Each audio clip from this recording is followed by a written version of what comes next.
Bismillahirrahmanirrahim. Assalamualaikum warahmatullahi wabarakatuh. Alhamdulillahirrabbilalamin. Allahumma sholli ala sayyidina Muhammad wa ala ali sayyidina Muhammad. Alhamdulillah, akhirnya bisa juga kembali membuat video untuk pembelajaran kita, di mana pada hari ini kita akan masuk dalam mata kuliah akuntansi keuangan lanjutan 2. Nah, pada video atau pembelajaran kali ini tidak banyak yang ingin Bapak sampaikan atau Bapak sharing, tapi ada beberapa hal penting yang akan Bapak sampaikan. Pertama, Bapak ingin sampaikan juga makasih atas pengertiannya dan juga kesabarannya terhadap perkuliahan kita. Alhamdulillah sudah berjalan dengan cukup baik. Nah, dan Bapak bisa terus memberikan kontribusi positif untuk teman-teman sekalian ya. Oke, kita mulai. Bismillahirrahmanirrahim. Nah, seperti biasa dalam hal ini Bapak ingin cerita dulu sebelum kita masuk ke materi kita. Hanya 3 slide saja hari ini. Oke. Yang pertama akan kita pelajari adalah tentang salah satu cerita yang mind blowing menurut Bapak. Mind blowing dalam artian gini, dengan ketika kita membaca suatu artikel atau bacaan, dan ketika kita membaca itu bisa membuat pikiran kita melayang-layang kemana-mana, membuka wawasan baru, itu merupakan salah satu hal yang mind blowing menurut Bapak. Dan Bapak dapatkan pengalaman itu ketika Bapak membaca buku Rich Dad and Poor Dad. Buku ini sudah beberapa kali Bapak share di dalam kelas ini, bukan kelas yang lainnya. Bapak nggak tahu udah pada dibaca atau belum. Jadi untuk pekan ini salah satu tugasnya adalah membaca chapter 1 dari buku Robert T. Kiyosaki tentang Rich Dad and Poor Dad. Tugas baca chapter 1. Nah, sambil teman-teman ngebaca nanti ada beberapa poin yang Bapak ceritakan dari buku ini yang menarik diantaranya. Pertama, buku ini merupakan kisah nyata perjalanan hidup Robert T. Kiyosaki. Kemudian orientasinya gini, dia memiliki 2 orang ayah, 1 ayah kandung, 1 lagi ayah angkat. Ayah kandungnya merupakan seorang tenaga pendidik, dosen. Kemudian ayah angkatnya adalah seorang yang pengusaha dan kaya raya. Dari kedua ayah ini ditemukan karakter yang berbeda. Jadi satu ayah yang kaya, ayah yang dosen merupakan ayah yang mungkin dalam konteksnya dia tidak kaya gitu, tapi secara harta dia kaya secara ilmu pengetahuan gitu kan, disiplin dan seterusnya.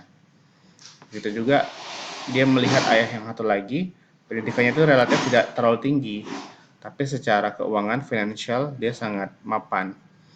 Jadi ada 2 perspektif yang akan ditemukan dari 2 sosok ayah tersebut.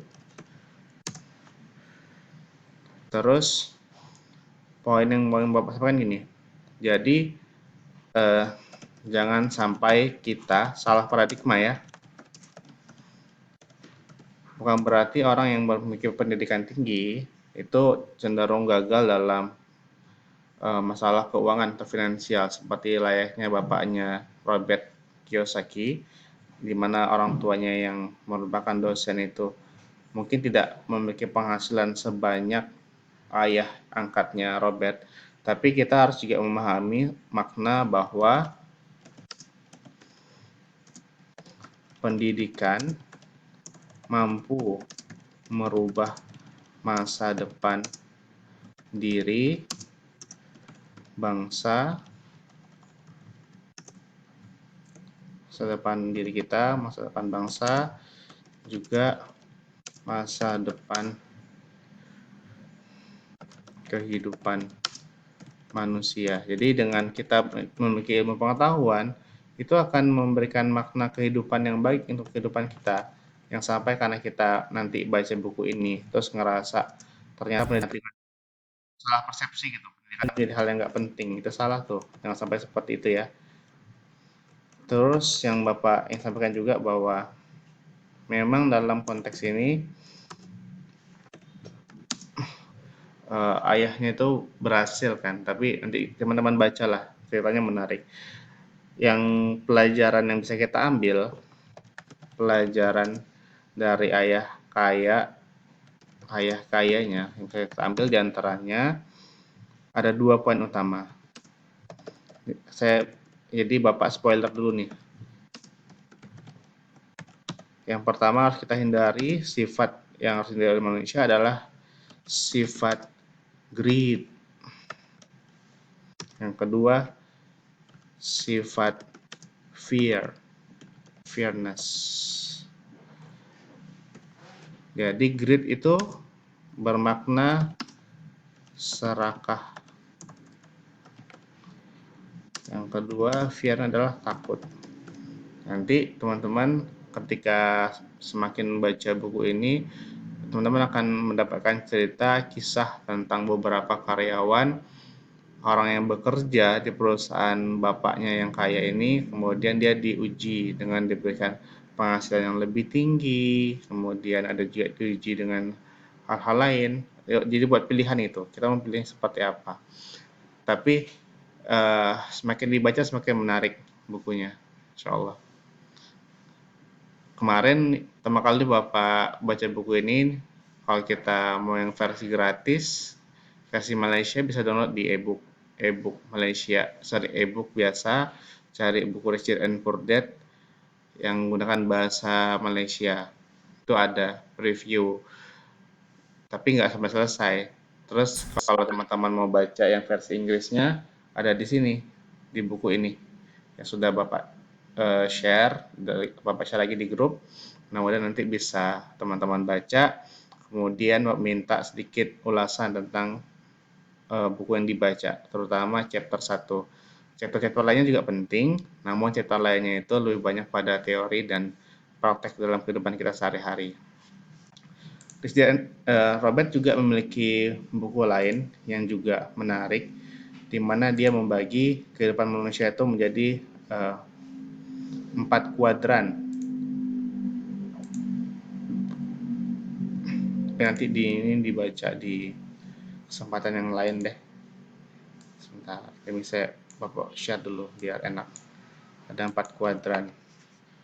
Employee, karyawan, oke, agak ragu. 4 kuadran. Robert T. Kiyosaki. Nah, ini dia.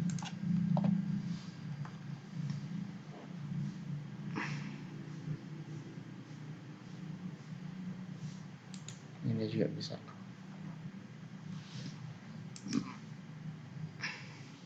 Nanti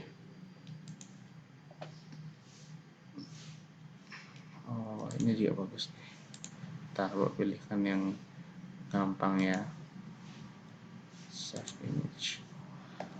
Dari 4 kuadran ini juga teman-teman bisa melihat beberapa poin penting yang mungkin nanti akan bermanfaat juga dalam kehidupan kita. Ada 4 fase kehidupan manusia menurut Robert Kiyosaki. Sabar ya. Oke, ini dia. Ada employee, ada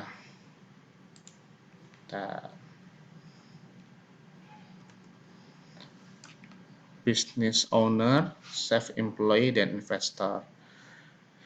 Employee kita sebagai karyawan, seperti kita pada umumnya saat ini bekerja di perusahaan, bekerja di pemerintahan sebagai pegawai, itu merupakan suatu tahap pertama, dan itu juga jauh lebih baik. Apa mau bilang gini, setuju? Oke, pertanyaan nih, asik nih. Rencana cuma 15 menit loh videonya nih, tapi kayaknya 30 menit jadinya. Oke, santuy. Dalam gak ketemu ya. Oke, kita bahas sedikit tentang orang sukses. dalam entrepreneur. Oke, ini pertanyaannya nih. Oke, pertanyaannya. Orang sukses dalam entrepreneur. Pilihannya, orang sukses itu bawaan lahir atau diasah. Ini jawaban yang benar-benar ini. Jawaban yang bakalan benar-benar subjektif karena tergantung sudut pandang kita. Sukses itu bisa memang karena bawaan lahirnya, memang passionnya di sana, ada yang seperti itu. Dan juga ada orang yang memang berasal itu karena diasah. Nah, ini adalah jawaban yang dua perspektif yang bisa kita jawab tergantung posisi kita seperti apa. Nah, yang Bapak ingin ceritakan sini adalah ini, terkait tentang sisi employee, bahwa hampir mostly orang-orang yang sukses itu ketika dia membangun bisnisnya, sebelum dia membangun bisnisnya sendiri, biasanya mostly dia itu bekerja terlebih dahulu, bekerja sebagai karyawan terlebih dahulu. Jadi sebelum kita masuk atau membuka bisnis kita sendiri, kita pasti atau biasanya orang tuh bekerja terlebih dahulu dengan orang lain. Dalam artian, apa yang dicari? Satu, tentunya adalah pengalaman. Pengalaman yang dicari. Selain pengalaman, dia juga akan belajar tentang sistem, seperti apa, tentang bekerja sama, dan lain-lain. Jadi, yang mau bilang sampai ini gini, menjadi employee itu bukan hal yang buruk. Jadi kita nggak harus buru-buru masuk menjadi business owner, membuka bisnis. Tapi kita dengan menjadi seorang employee itu juga hal yang baik. Dan tidak sedikit seorang karyawan itu bisa berhasil dalam kondisi finansialnya bagus, keluarganya baik, ketika dia itu bisa menjadi karyawan yang benar-benar memiliki integritas, kualitas, berpengalaman, jujur, punya nilai positif, itu juga hal yang baik dan dia itu bisa mengantarkan kesuksesan bagi seorang karyawan itu sendiri. Jadi kita jangan sampai nanti setelah Bapak ceritakan tentang 4 sektor ini, kita yang jadi karyawan malah buru-buru, mau pindahlah ke kuadran yang lain, kuadran yang lain gitu. Tapi ya kita biasa-biasa aja gitu, jalani aja seperti biasa dan lakukan yang terbaik seperti itu. Nah, kuadrannya alurnya seperti ini, menjadi seorang karyawan seperti Bapak sebagai karyawan nih di kantor Bapak di PT Aca. Kemudian self-employee, ini maknanya kita memiliki pekerjaan sendiri, profesi seperti dokter, contohnya seperti ini dokter, pengacara, akuntan, dia itu bisa bergerak dengan memang usahanya sendiri, dengan profesi keahlian yang dimiliki. Hal ini penting untuk kita lakukan. Yang kemarin pernah Bapak cerita sebelumnya, tapi nggak tahu di kualitas yang lain tentang generalis versus spesialis. Memang kalau kita yang masih muda, bergeraklah sebagai seseorang yang sosok yang bersifat generalis. Saat kita sudah semakin tua, semakin berusia, semakin matang, maka mulailah bergerak menuju spesialis. Kuadrannya seperti ini. Kita yang dulu bisa ahli di segala bidang, sekarang kita menuju mengerucut menjadi sosok yang spesialis di atas. Seperti itu. Tapi nggak semua orang harus sampai ke atas. Ya kan ada pilihan hidup masing-masing. Oke. Kemudian setelah dia menjadi seorang yang self-employed, dia juga bisa masuk ke fase kuadran berikutnya yaitu business owner, memiliki usaha yang sifatnya itu bisnis. Jadi nggak hanya kemampuan diri sendiri, tapi juga bisa mengembangkan dengan sektor-sektor lainnya, bekerja sama dengan banyak pihak. Yang terakhir adalah investor, fase yang paling tinggi. Dia tidak lagi bekerja untuk mengembangkan bisnisnya, tapi dia juga memberikan modal untuk membiayai bisnis tersebut, seperti itu. Jadi ini ada wawasan baru yang Bapak harapkan teman-teman bisa pelajari. Ada 4 kuadran ini, kemudian teman-teman juga harus bisa berusaha menghindari 2 sifat ini, sifat serakah dan fairness dalam kehidupan. Kemudian nanti teman-teman baca chapter 1 dan bisa mengambil manfaat yang mind blowing menurut Bapak. Sampai jumpa di video berikutnya ya.